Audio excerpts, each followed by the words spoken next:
नमस्कार, मी सुमित विजय. मी एक लय भारी फिल्म बघून आलोय. ऍक्च्युली रुबाबदार फिल्म बघून आलोय, ज्याचं नाव आहे रुबाब, जी आता सगळीकडे हाऊसफुल होतीये. आणि संजय झनकर सर यांनी ती प्रोड्यूस केली आहे. शेखर रणखांबे त्याचे डायरेक्टर आहेत आणि झी स्टुडिओनं प्रेझेंट केलेली आहे. आणि ज्याच्यामध्ये मेन कॅरेक्टर्स आहेत संभाजी ससाणे आणि शीतल पाटील.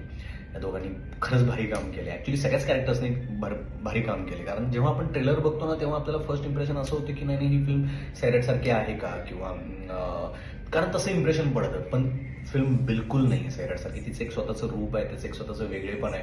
आणि लिखाणापासून ते इतकी त्याचं भन्नाट कॅरेक्टरायझेशन झालं आहे. मी म्हणतो त्याचे लोकेशन, त्याचे वेगवेगळे इन्सिडेंट ते बघताना आपल्याला रिलेटेबल होतं की अरे हे असं झालंय. आणि मला असं वाटतं की ही फिल्म बघितली गेली पाहिजे, कारण की स्वाभिमान जपणारी अशी ही प्रेमकथा आहे.